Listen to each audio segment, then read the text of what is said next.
आज आपण सीताराम कारखान्यावरती आंदोलन करत असताना कारखान्याचे जे संबंधित प्रशासकीय अधिकारी व त्यांचे जे ओलांडून गायकवाड मॅडम यांचा ही आपण काय जो निर्णय झालाय किंवा काय झाले नेमकं कारखान्याची काय परिस्थिती आहे, लोकांच्या ह्या मागण्या असेल तर थोडं जाणून घेण्याचा प्रयत्न करू. नमस्कार मॅडम. नमस्कार.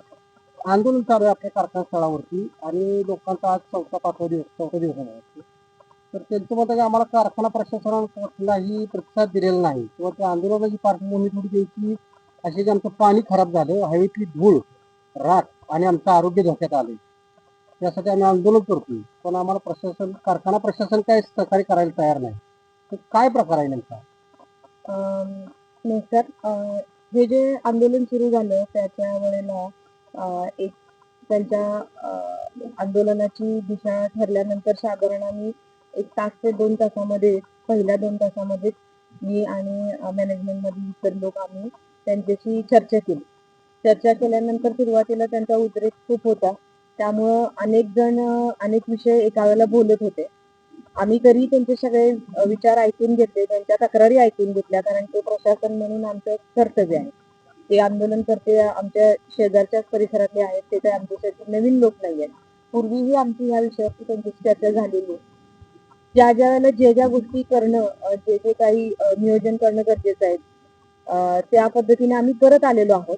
आणि आता सुद्धा त्यांच्याशी चर्चा करून त्यांच्या ज्या काही प्राथमिक मागण्या होत्या त्यांच्याशी आम्ही त्यांना लगेचच ते आम्हाला मान्य आहे म्हणून सांगितलेलं होतं. त्याच्यानंतर त्यांच्यामध्ये आणखीन काही चर्चा झाली असेल, काही सर्वांचं समाधान झालं नसेल, मग त्यांनी पुन्हा वेगवेगळे त्यांच्या प्रश्नांची मांडणी केली. त्यावरही आम्ही सविस्तर चर्चा केली. त्याच्यामध्ये काही आपल्या शासनाचे वरिष्ठ अधिकारी सुद्धा होते, म्हणजे असं नाही की फक्त आम्ही आणि आंदोलन करते होते.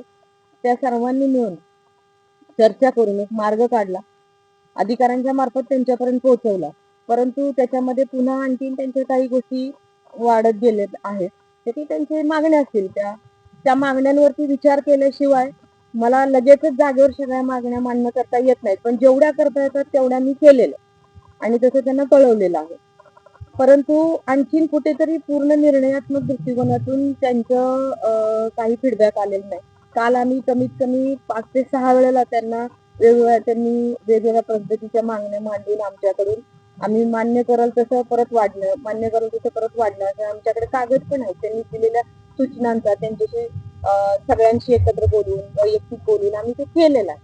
नाही असं नाही. आणि ह्याला काल कुठेही फायनल दिशा न मिळाल्यामुळं आज सकाळी मी स्वतः आंदोलनकर्त्यांना तिथे जाऊन भेटले सकाळी, की बाबा प्रश्न तुमचे आहेत, मॅनेजमेंट आपण सगळे मिळून हे समोरासमोर बसून संपवू शकतो, तर आपण बसून चर्चा करूया म्हणून मी स्वतः त्यांना आज बोललेले आहे.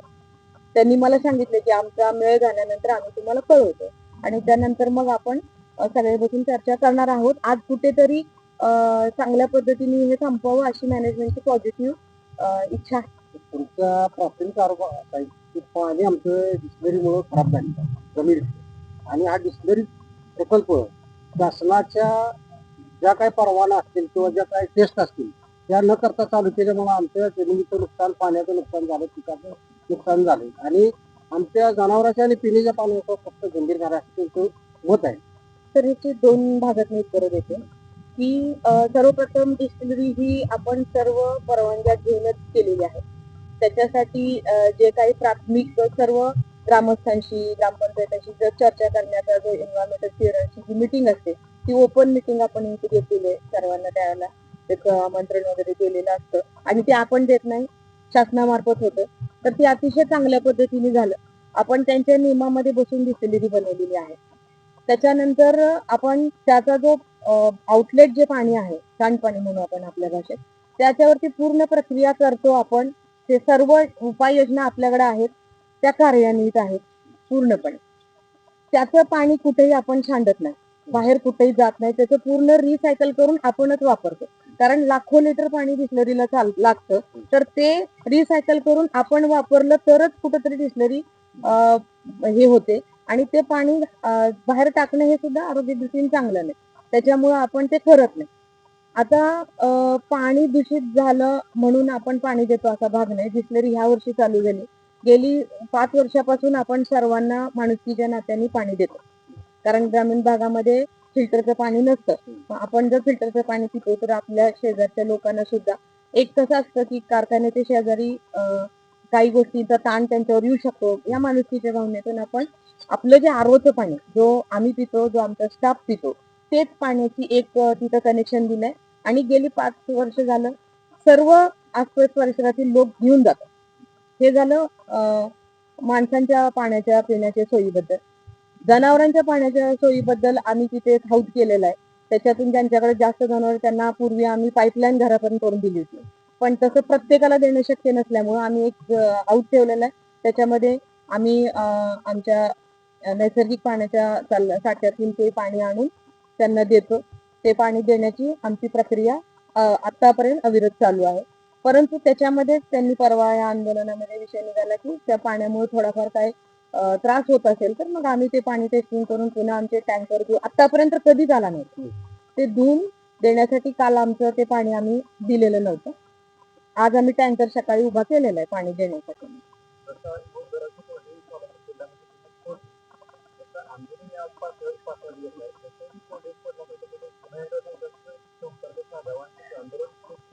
नक्कीच आंदोलनाची कोणती फोडण्यापेक्षा आंदोलन ज्या गोष्टीसाठी आहे त्या गोष्टी सोडवण्यात माझं जास्त मला महत्वाचं वाटतं आणि म्हणून मी त्यांच्याशी कालपासून 5-6 वेळेला आणि आज सकाळी मी स्वतः जाऊन त्यांच्याशी चर्चा केलेली आहे. त्यांनी मला सांगितलंय की आमचे सर्व लोक आल्यानंतर आम्ही तुमच्याशी येऊन चर्चा करतो. मी सकाळी 8:30लाच त्यांना म्हणलेलं आपण मीटिंगला बसूया. परंतु त्यांचे लोक आल्यानंतर त्यांचे जे काही फायनल होईल त्यानुसार मी अत्यंत पॉझिटिव्ह विचाराने हे सगळे प्रश्न मार्गी लावण्याचा प्रयत्न करते. कारखानदारीमध्ये फक्त 5-6 वर्षापासून आहोत, परंतु याच्या अगोदरपासून माझं कुटुंब, माझे वडील हे शेतकऱ्यांच्या प्रश्नांसाठी काम करतायत. पाणी चळवळ 25-26 वर्षापासून करतायत. हेही आपल्या सर्वांना माहीत आहे. त्यामुळं असं काही वेगळं नसतं की मी स्वतः पण एक डॉक्टर आहे. आज सकाळी आम्हाला फोन आला होता की कारखाना स्थळावरती मोठ्या प्रमाणात मॉब जमा झालेला आहे आणि आंदोलनाला एखाद्या वेळेला वेगळं वळण लागण्याची शक्यता आहे.